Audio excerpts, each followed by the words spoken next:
La Méditerranée. Nous pensons la connaître tant nous la côtoyons.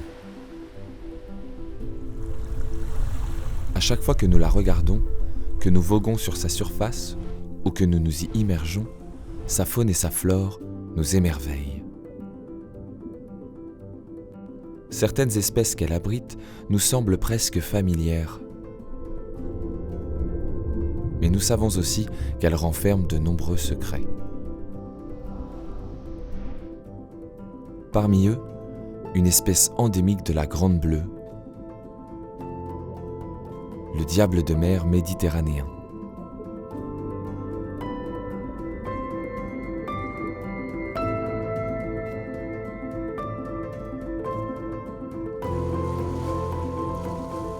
C'est à Ajaccio que scientifiques et passionnés du monde marin se sont donné rendez-vous.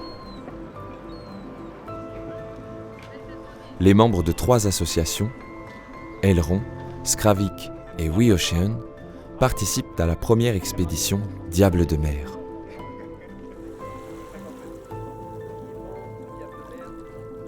L'objectif de cette mission scientifique est de mieux connaître les cousines méditerranéennes des raies manta, les raies Mobula mobulars. Après plusieurs mois de préparatifs, nous embarquons sur 3 voiliers, puis prenons le large.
Nous sommes maintenant au cœur d'une importante aire marine protégée où nous allons naviguer durant 6 jours, le sanctuaire Pélagos.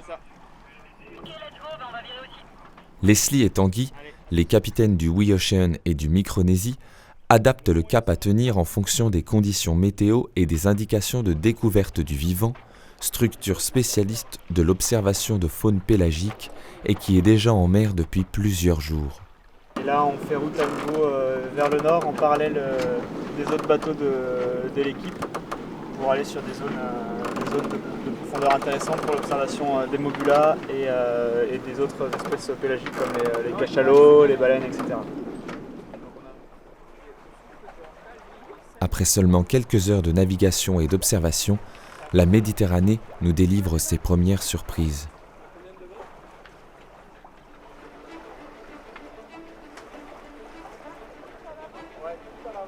Nous croisons d'abord la route du rorqual commun, le plus gros cétacé que l'on puisse trouver en Méditerranée.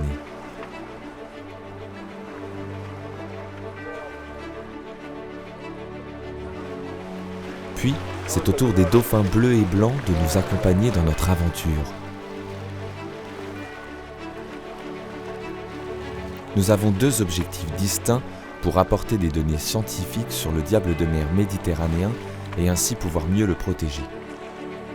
Réaliser un maximum d'observations de surface, mais aussi poser une balise GPS sur l'un d'entre eux, ce qui serait une première en Méditerranée française.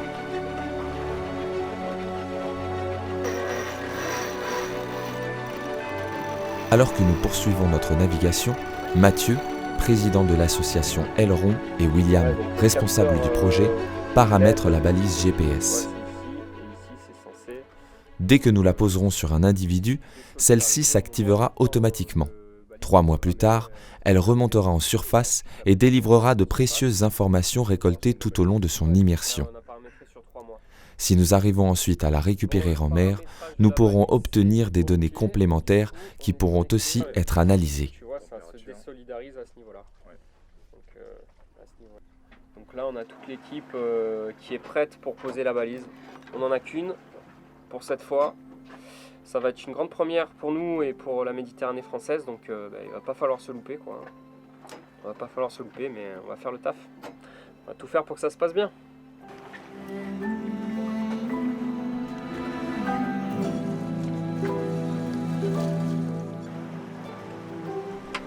Malgré une observation continue jusqu'au coucher du soleil, toujours pas de traces des raies Mobula.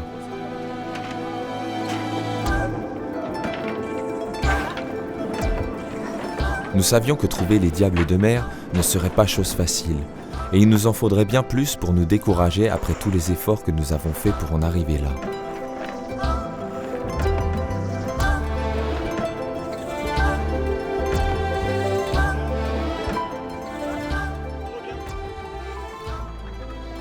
Au fil des heures, nous nous approchons d'une zone particulièrement riche en faune sous-marine et tenue secrète jusqu'à présent.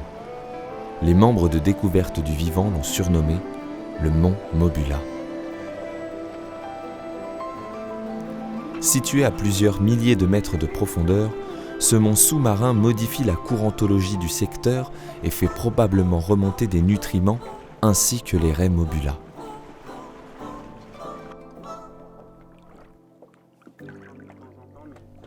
Grâce aux indications d'Aurélien Gay, guide naturaliste et spécialiste de la faune pélagique, nous finissons par enfin apercevoir des taches blanches sur la surface du miroir qui nous éblouit à longueur de journée. Ce sont les nageoires des Mobula qui percent la surface de l'eau. Il semble que la chance nous sourit enfin. C'est là où il y a la grosse zone de vie, c'est sûr. Et justement, Charlotte disait que dans l'axe, c'était pas mal.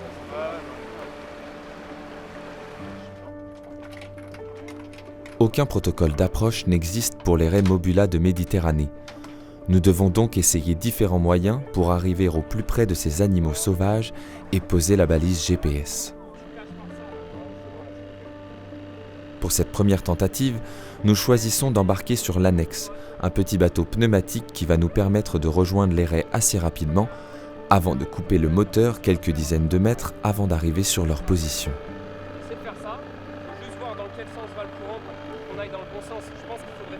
Si cette méthode fonctionne, elle nous permettra d'augmenter nos chances de poser la balise GPS, mais aussi d'obtenir plus d'informations sur les individus rencontrés tout au long de notre expédition, comme leur nombre, leur taille et leur sexe.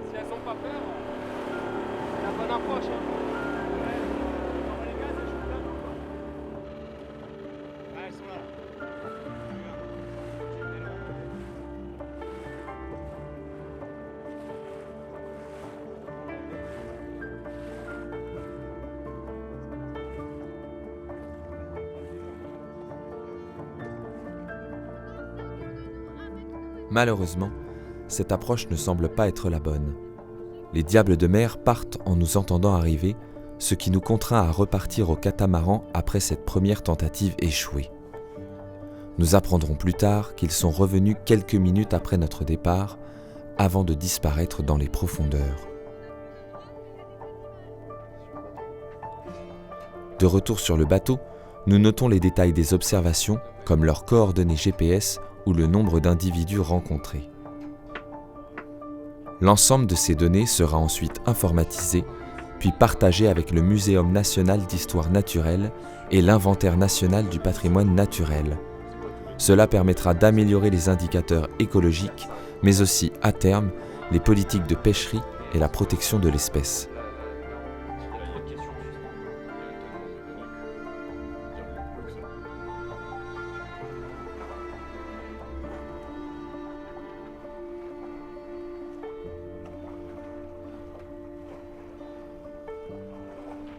Après avoir essayé d'approcher les raies avec l'annexe au moteur, nous allons devoir tenter d'autres types d'approches.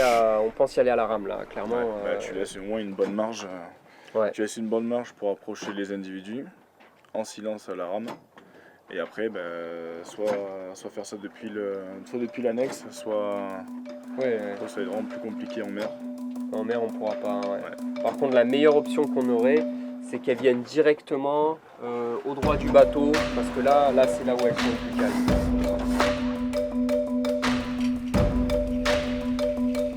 Quand on y est, elles sont là. Petit compris.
Alors que nous poursuivons notre navigation, notre route croise celle de 3 raies Mobula qui semblent intéressés par notre présence. Nous les observons pendant plusieurs minutes, puis constatons qu'elles ne s'approchent pas suffisamment de la surface pour que l'on puisse poser la balise GPS sans les blesser. Nous partons donc à leur rencontre en immersion.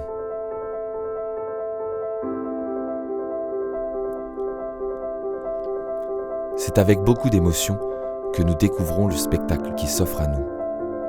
Comme dans un ballet sous-marin superbement maîtrisé, ces 3 diables de mer, qui décidément portent bien mal leur nom, nous acceptent dans leur monde et interagissent avec nous pendant plus de 20 minutes. Ce moment magique restera à jamais gravé dans nos mémoires.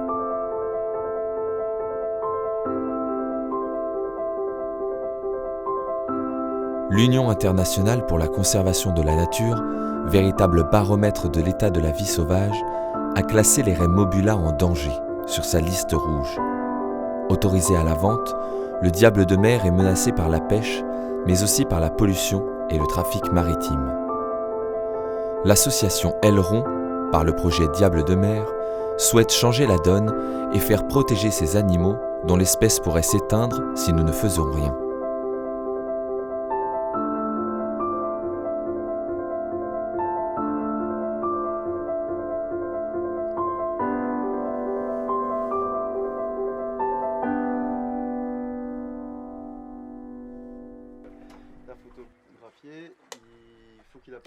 Ces nouvelles images permettront d'ajouter des informations scientifiques à notre base de données, mais aussi de mieux analyser le comportement des Mobula lorsqu'elles sont en groupe sous la surface.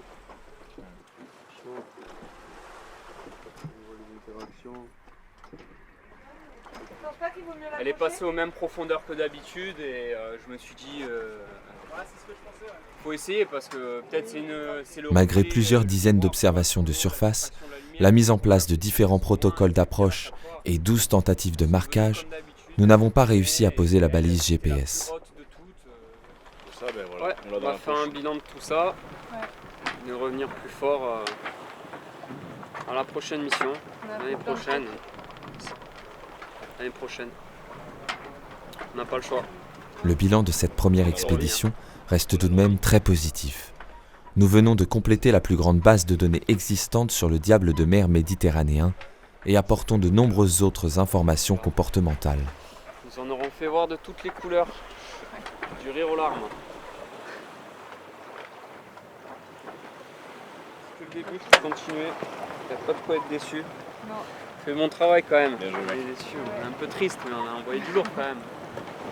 Ah ben là on a fait du gros boulot, ouais. C'est clair. Rendez-vous l'année prochaine.